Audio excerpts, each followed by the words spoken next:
మదరాశిలుగా పిలువబడుతున్న తెలుగువారి ఆత్మ గౌరవ నినాదాన్ని ప్రపంచానికి చాటి చెప్పి పార్టీ పెట్టి 9 నెలల్లో విజయ దుందబి మ్రోగించిన చిరస్మరణీయుడు నందమూరి తారక రాముడు వారి వర్ధంతి సందర్భంగా నివాళులర్పించుకుంటూ ఈ ఛానల్ ద్వారా వారికి వర్ధంతులు చెప్పే అవకాశం వచ్చినందుకు ధన్యవాదాలు తెలుపుకుంటూ స్వర్గీయ ఎన్టీఆర్ 29వ వర్ధంతి సందర్భంగా నందమూరి తారక రామారావు తెలుగు జాతికి పరిచయం అక్కర్లేని పేరు.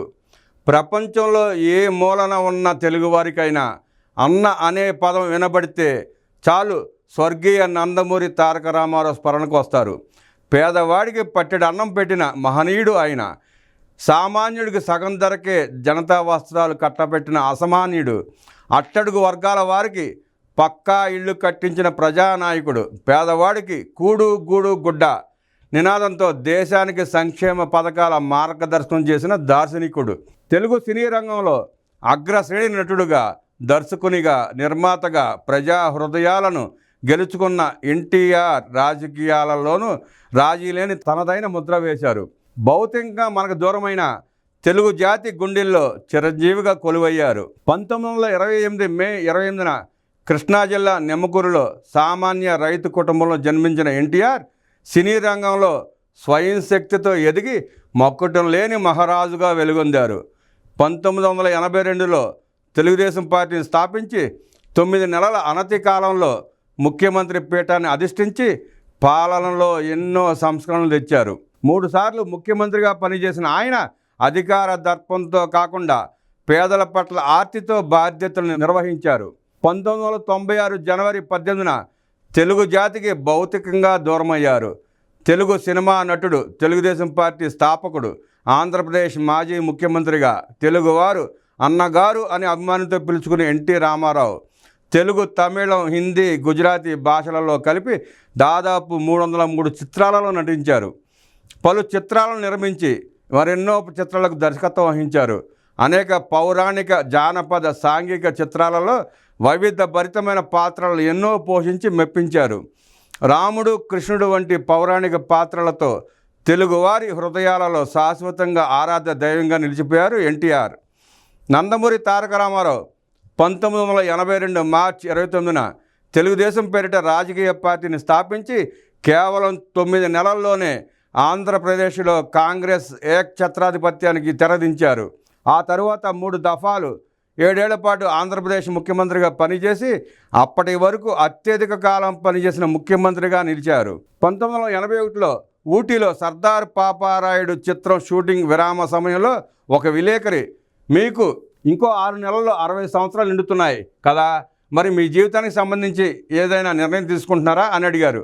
దానికి జవాబుగా, నేను నిమ్మకూరు అనే చిన్న గ్రామంలో పుట్టాను. తెలుగు ప్రజలు నన్ను ఎంతగానో ఆదరించారు. వారికి నేను ఎంతో రుణపడి ఉన్నా. కాబట్టి నా తర్వాత పుట్టినరోజు నుంచి నా వంతుగా ప్రతి నెలలో 15 రోజులు తెలుగు ప్రజల సేవ కోసం కేటాయిస్తానని చెప్పారు. ఆయన చేయబోయే రాజకీయ ప్రయాణానికి అది మొదటి సంకేతం. అలా 1982 మార్చి 21న హైదరాబాద్ వచ్చినప్పుడు అభిమానులు ఆయనకు ఎర్రతివాచి పలికి స్వాగతం పలికారు. 1982 మార్చి 29 మధ్యాహ్నం 2:30 గంటలకు కొత్త పార్టీ పెడుతున్నట్లు ప్రకటిస్తూ పార్టీకి తెలుగుదేశంగా నామకరణం చేశారు. పార్టీ ప్రచారానికే సిద్ధం చేసుకున్న చైతన్య రథంపై చారిత్రాత్మక ప్రచార యాత్ర నిర్వహించి కాంగ్రెస్ అధికారాన్ని కూకట వేళతో పెకలించి ప్రపంచనాన్ని సృష్టించారు. ఎన్టీఆర్ ప్రసంగాలు ఉద్వేగభరితంగా, ఉద్రేకపూరితంగా ఉండి ప్రజలను చైతన్యవంతులను చేసేవి. తెలుగువారి ఆత్మ గౌరవ పునరుద్ధరణకే తాను రాజకీయాల్లోకి వచ్చారని ప్రకటించుకున్న మహనీయుడు ఎన్టీఆర్. 1983 జనవరి 7న మధ్యాహ్నం అప్పటి ఎన్నికల ఫలితాలను ప్రకటించారు. Telugu Desam 199, Congress 60, CPI 4, CPM 5, BJP 3 సీట్లు గెలుచుకున్నాయి. 97 ఏళ్ల సుదీర్ఘ చరిత్ర ఉన్న కాంగ్రెస్ పార్టీ 9 నెలల తెలుగుదేశం పార్టీ చేతుల్లో ఘోరంగా ఓడిపోయింది. ఎన్టీఆర్ విజయానికి అప్పటి దినపత్రికలు ఎంతో తోడ్పడ్డాయి. 1984 ఆగస్టు 16న నాదెండ్ల భాస్కరరావు, అప్పటి గవర్నర్ రామ్లాల్, ప్రధానమంత్రి ఇందిరాగాంధీల లోపాయకారి సహకారంతో రామారావును అధికారం నుండి తొలగించి తాను దొడ్డిదారిన గద్దెనెక్కడంతో తిరిగి రామారావు ప్రజల్లోకి వెళ్ళారు. జరిగిన అన్యాయాన్ని ఎలుగెత్తి చాటారు. ఈ ప్రజాస్వామ్య పునరుద్ధరణ ఉద్యమంలో మిత్రపక్షాలు ఆయనకు సహకరించాయి. ఫలితంగా సెప్టెంబర్ 16న రామారావును తిరిగి ముఖ్యమంత్రిగా ప్రతిష్ఠించడం కేంద్ర ప్రభుత్వానికి తప్పింది కాదు. నెల రోజుల్లోనే ఆయన ప్రభ తిరిగి శిఖరాగ్రానికి చేరిన సందర్భం అది. ఆంధ్రప్రదేశ్లో మొదటి కాంగ్రెసేతర ముఖ్యమంత్రిగా ప్రమాణ స్వీకారం చేసిన తరువాత ఆయన ఎన్నో కార్యక్రమాలు చేపట్టారు. ఆ కాలంలో ఎన్టీఆర్ తీసుకున్న పాలనా నిర్ణయాలు చెక్కు చెదరని చరిత్ర.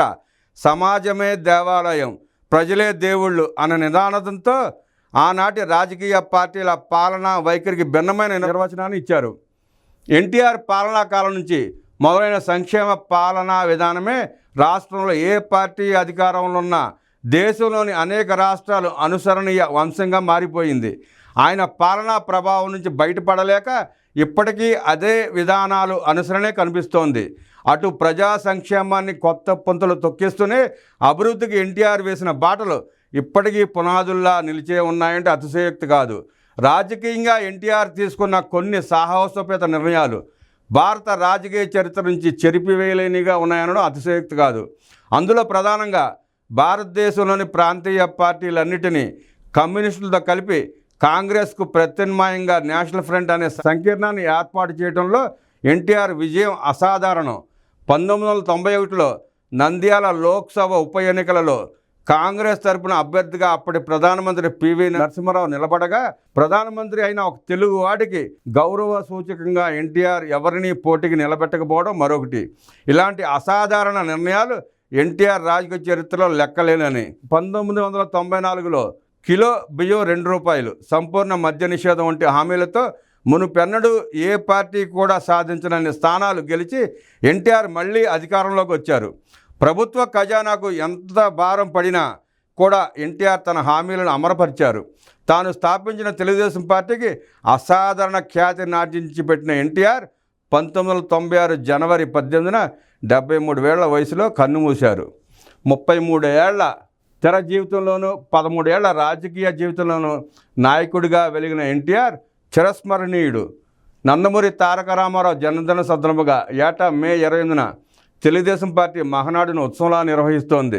తెలుగుదేశం పార్టీ వ్యవస్థాపకుడు ఎన్టీ రామారావు శత జయంత్యుత్సవాలు ఏడాది పాటు వేడుకగా జరిగాయంటే రాష్ట్రంపై ఆయన ప్రభావం ఏ పార్టీతో వేసుకోవచ్చు.